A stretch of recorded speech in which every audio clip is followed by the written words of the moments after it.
This week on ANN, ADRA provides laptops and computers to schools devastated by Hurricane Iota. Newsweek includes Loma Linda as one of the best physical rehab centers. And ADRA Serbia offers free media checkups for homeless and Roma communities. These stories and more coming up.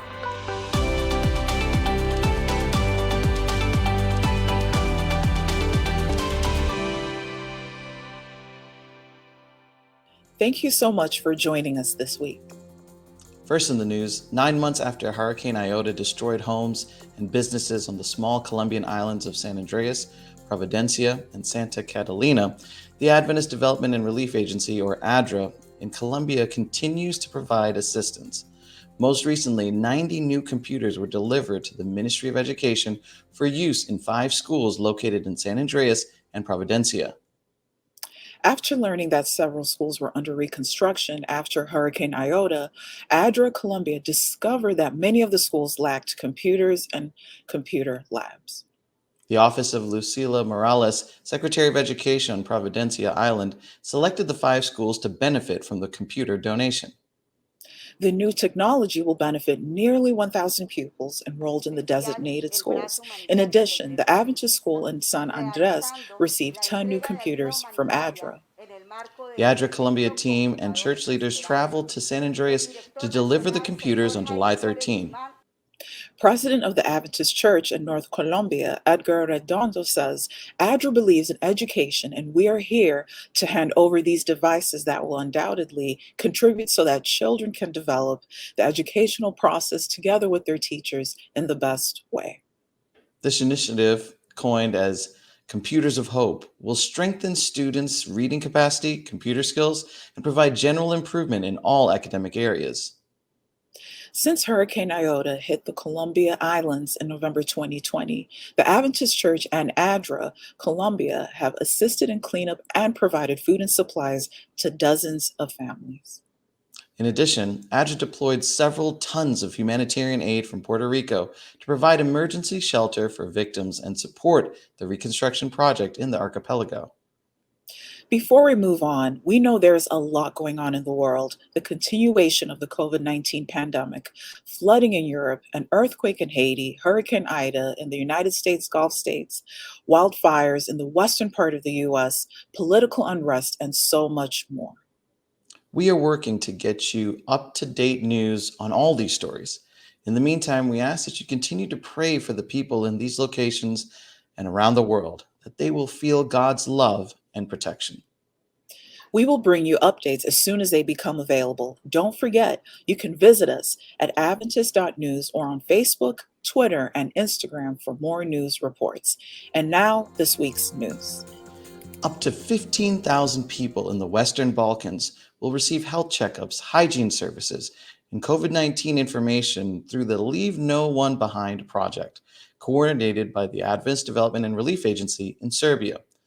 To lessen the impact of the pandemic, ADRA will focus on helping displaced people and Roma communities access medical care and health information. Doctors and nurses will provide basic medical checkups, such as measuring blood pressure and blood sugar, and counsel recipients on ways to improve their overall health. ADRA expects to provide about 4,000 free medical checkups in Serbia, Albania, and Bulgaria over the next 9 months. For those in need of additional treatment, the medical team will refer patients to a private healthcare practice, accompany them to appointments, and cover the cost of doctor visits and any needed medications and tests. In addition to offering healthcare, ADRA will continue providing basic hygiene services to people without a home through the Drumodom, an adapted bus that travels throughout Belgrade, giving the homeless a place to use the toilet, take a shower, get a haircut, and wash their laundry. The Western Balkans region has experienced 3 major waves of coronavirus infections since last fall, including a current surge in cases. Volunteers from Adventist churches and the community will distribute 15,000 leaflets containing information about COVID-19. ADRA will also present lectures and informational sessions in the targeted communities. Loma Linda University Health has been included on Newsweek's list of America's Best Physical Rehabilitation Centers 2021. The award is presented by Newsweek and Statista Inc., the world's leading statistics portal and industry ranking provider. The awards list was announced on August 25 and can be viewed on Newsweek's website. Loma Linda University Health's multidisciplinary approach offers collaborative care to bring the best practices to patients. LLUH Rehabilitation Services includes inpatient and outpatient rehabilitation. Loma Linda is the leading provider of acute rehabilitation care in the region, offering hospitalized patients the most comprehensive experience at 2 inpatient units.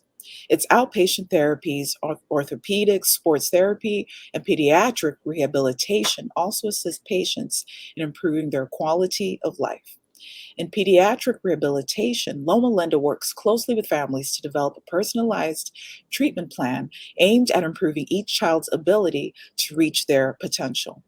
Finally, Loma Linda's robotic rehabilitation therapy offers hope to patients of all ages suffering from neurological impairment due to stroke, injury, or disease. Using advanced robotics, the Loma Linda team helps the affected person reduce pain and improve their ability to move, stand, walk, or grasp and manipulate objects. For more information, visit news.llu.edu. Advent Health partners with a clinic in Florida to help provide services for people who do not have insurance. Tom Johnson and the team show how Advent Health serves this community. There is a small facility making a big difference for Volusia County's uninsured and underinsured with support from Advent Health. Senior videographer Dave Harrison shows you how they're helping people at the Jesus Clinic. My wife and I founded this clinic in 2006. The need here is huge because 17% of the population in this county do not have insurance. There's a lot of patients that are working but either under or unfunded. Good. Thanksgiving, my family was like, "You're coming," and I was like, I just had no energy to go. Well, to find out my diabetes was 1018.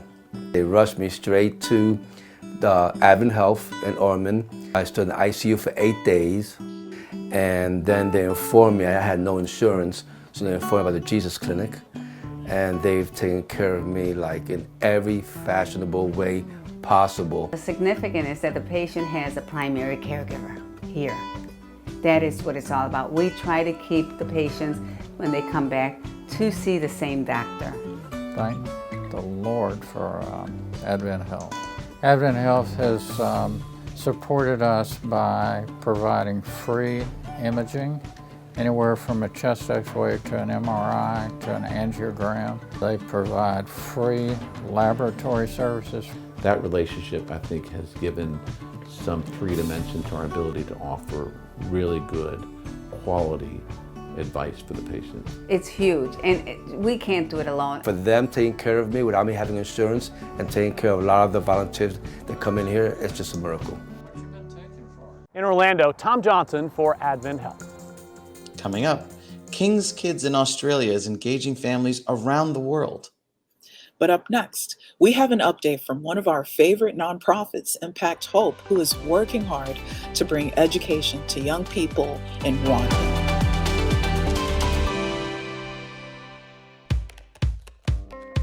We may look, pray, read, think, worship, sing, and share differently, but we all look forward to the Sabbath. And we all look forward to the future when Jesus will come again. With this message in mind, we arrived at a core component for a new identity system: the creation grid, a simple 7-column structure for layout. The grid is a reference both to the prophetic timeline as well as to the creation week that culminated in the 7th-day Sabbath. Regardless of what or where you are designing, you can always find information to help you communicate that we are all Seventh-day Adventists.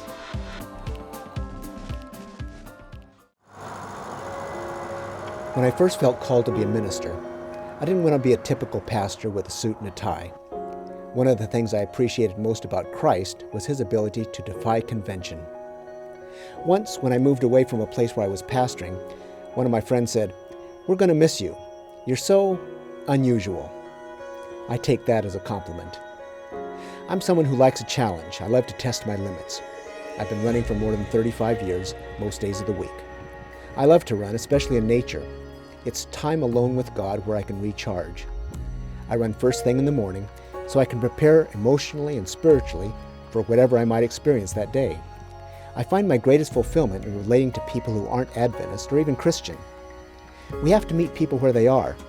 That's what Jesus did, and it's still our responsibility today. I have friends who are Christians and atheists, gay and straight, old and young, of all races and ethnicities. I'm a biker, a runner, and a pastor. I'm extremely blessed. My name is Stephen Chavez, and this is my whole life.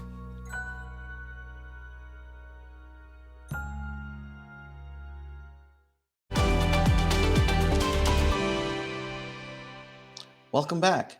If you've watched ANN video for even a year, you have heard us talk about Impact Hope.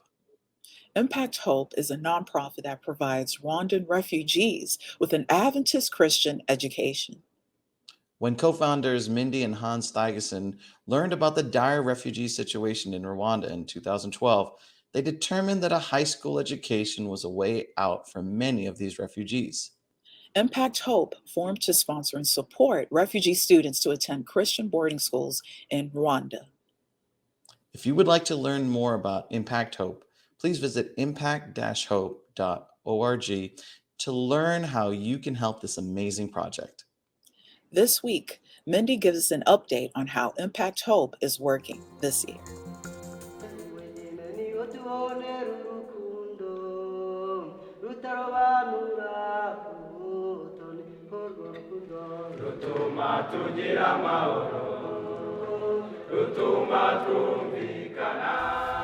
Hi everybody! I want to share a brief update about Impact Hope. I'm Mindy Tygeson. 5 years ago, Impact Hope was formed with a call to change lives by sending young refugees to Adventist boarding academies in Rwanda. 200 students found hope for their future in that first year. Today, over 1,000 young men and women are currently attending or have attended one of 3 Adventist academies in Rwanda. Many are now moving on to earn essential vocational training that will change their earning potential. This will not only impact their own lives, but also the lives of their family members and even their refugee communities.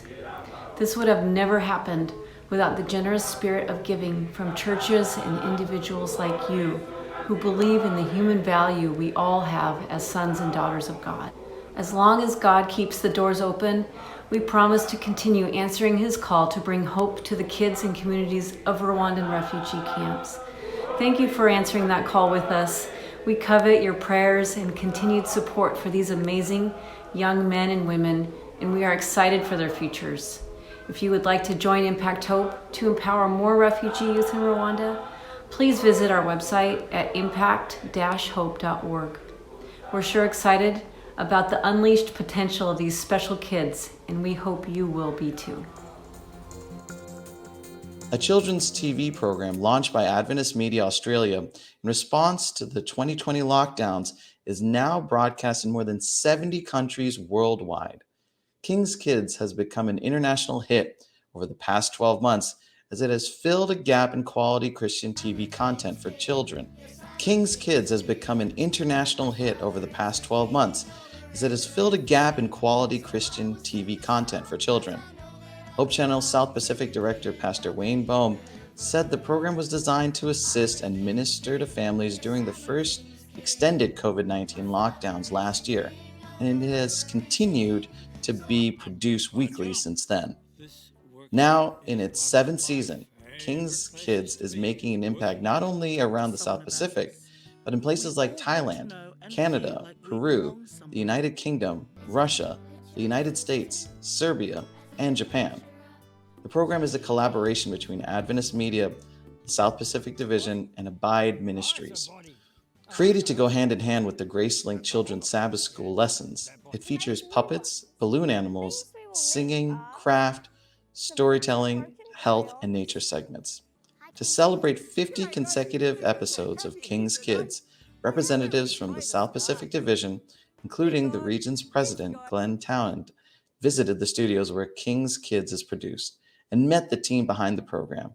Town said, "The thing I like most about King's Kids is that my grandsons like the program and learn how to be a disciple of Jesus from the content." Letitia White, a student of Northern Caribbean University and president of the National Police Youth Club movement in Jamaica, was chosen to represent her country at 2 United Nations youth conferences.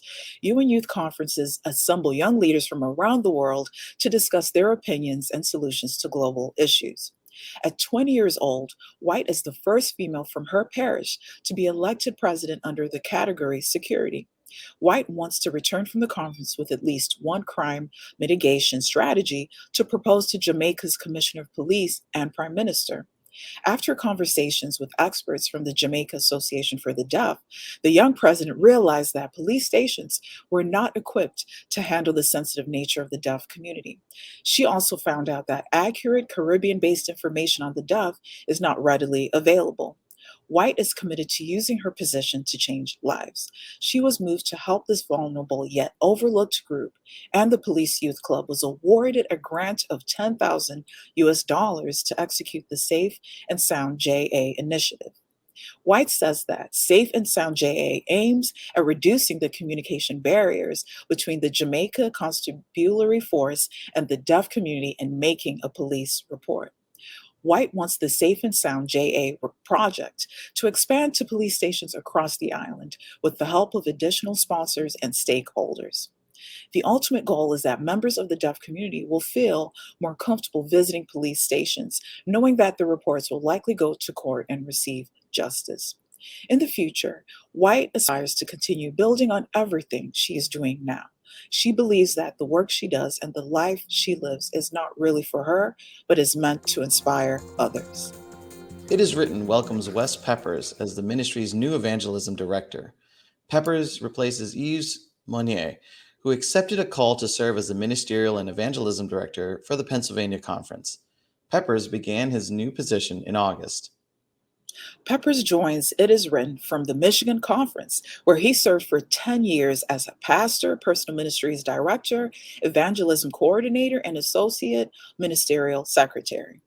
Peppers also has experience in international media evangelism from his time with Amazing Facts. Speaker and director of It Is Written, John Bradshaw, says, "We're thrilled to have Pastor Wes Peppers join our team. He is an unusually gifted speaker and evangelist, and has been extremely successful in pastoral and evangelistic ministry, as well as in administration. He has a love for souls that is obvious and infectious. It is a privilege to have someone of his caliber join us at It Is Written." As evangelism director, Peppers will handle the creation and execution of the master plan of evangelism for It Is Written. Having done mission work in 35 countries, he is ready to lead the evangelism team as It Is Written continues to reach souls around the world with the gospel. Coming up, Ashley Chisholm is here for This Week in Adventist History. But up next, Adventist Mission shares a song about the church's strategic focus, I Will Go.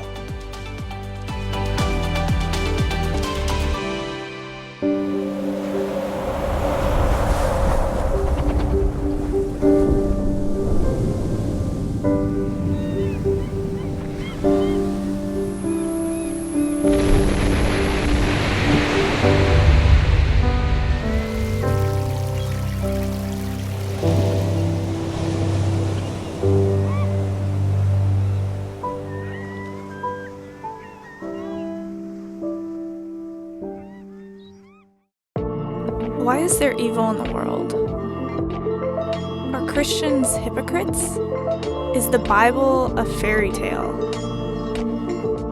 Does Jesus love everyone? Church doesn't feel relevant to my life. Is God even real? You have questions? Let's talk about it. I Believe Bible.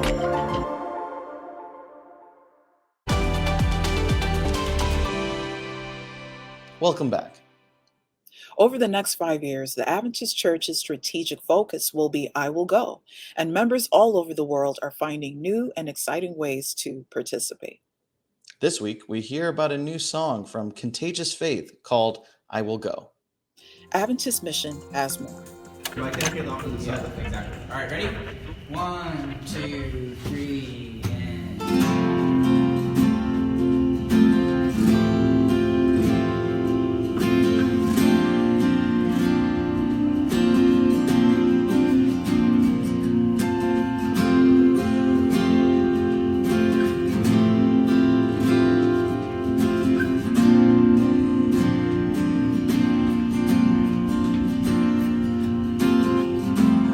tasted mercy, yet I linger to what's behind.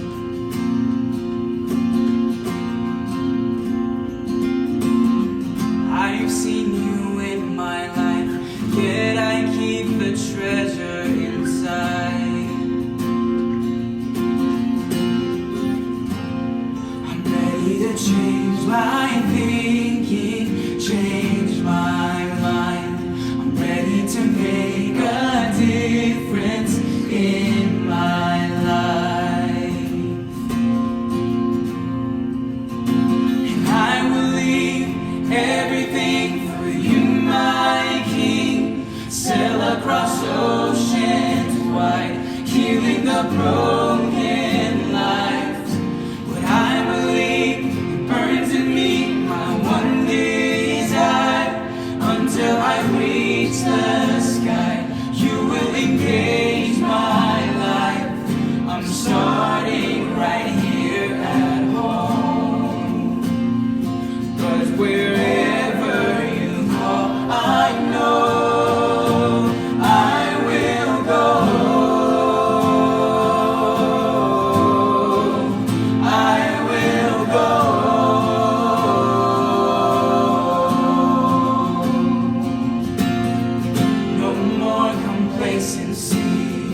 No more will I feed my doubt.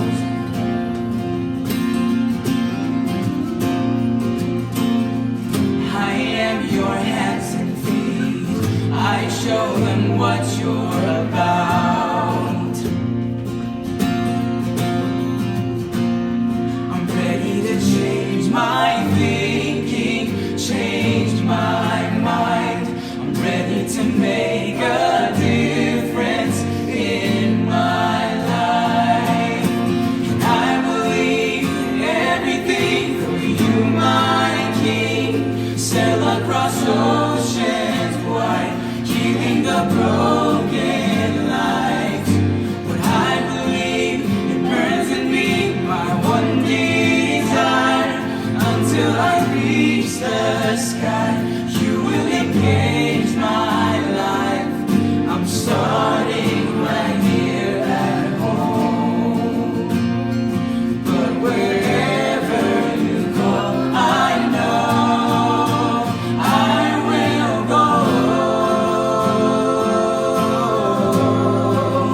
I will go.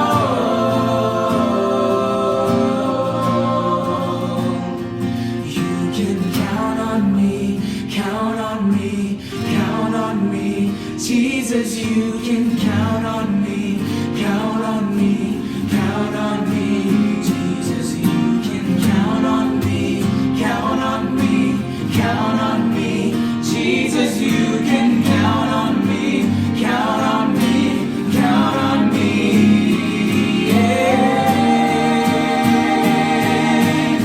I will leave everything for you, my King. Sail across oceans wide, healing the broken lives. What I believe, it burns in me, my one desire, until I reach the sky. You will engage my life. I'm starting right here at home. But wherever you call, I know I will go. I will go. I will go. I will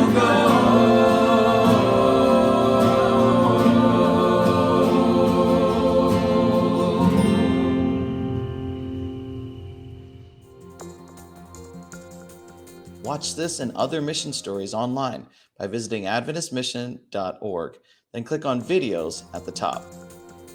And finally, for today's episode, let's turn to Ashley Chisholm for a look at Adventist history. This week, we hear about the life of Mary Ann Davis and a poem she wrote, "The Former Things Are Passed Away." Welcome to This Week in Adventist History. Mary Ann Davis was born on August 21st, 1847, in the U.S. state of Maine. She grew up in an Adventist family in Battle Creek, Michigan, and became a church member at an early age. After a brief time as a school teacher, she worked in the printing office of the Review and Herald Publishing Association as a proofreader. In 1879, she was employed by Ellen G. White as one of her helpers, traveling with Mrs. White and assisting in the preparation of tracts, pamphlets, books, and periodical articles for publication. Davis died in 1904 in St. Helena, California. A poem of Mary Ann's was published in the August 29, 1878 issue of the Review. Likely written after the deaths of her mother and younger sister in 1876, the poem is titled "The Former Things Are Passed Away" and reads, "Farewell to sin and sorrow, farewell to grief and pain. Hail, bright eternal morrow, welcome Jehovah's reign. Our feet are worn and weary, our eyes are dim with tears. Lo, through the tempest dreary, the morning light appears. Rejoice, ye broken-hearted, in union glad and sweet. Loved ones whom death has parted before the throne shall meet. Farewell, farewell forever to gloom and doubt and fear. Behold our glory ever, the light of life appear. His banner love is o'er us, the Lamb who once was slain. Raise high the gladsome chorus, Emmanuel doth reign. God with us aye forever, Jehovah dwells with men. No power his own can sever, nor mar their peace again. Sin now forever vanquished, death's cruel reign is o'er. His grasp on man relinquished, ye mourners weep no more. It comes, the hour appointed, the joyous message rings. Messiah, the anointed, is crowned the King of Kings. Thanks for watching ANN. Join us next week for more news from the headquarters of the Seventh-day Adventist Church. Did you know the Adventist Church has a YouTube channel where you can watch ANN video, ANN in depth, and plenty of other amazing videos on prophecy, health, and Bible study? Just go to YouTube and search for the Adventist Church. Click the subscribe button to make sure you're caught up each week. And remember, leave a comment or a prayer request. We have people who are praying for you 24 hours a day, 7 days a week. Before we say goodbye, here's some good news from the book of Judges, chapter 1, verse 9. The passage says, "Do not let this book of the law depart from your mouth. Meditate on it day and night, so that you may be careful to do everything written in it. Then you will be prosperous and successful." That's our program for this week. And remember, you can always visit Adventist.news for daily news and videos. Until next time, God bless. Take care.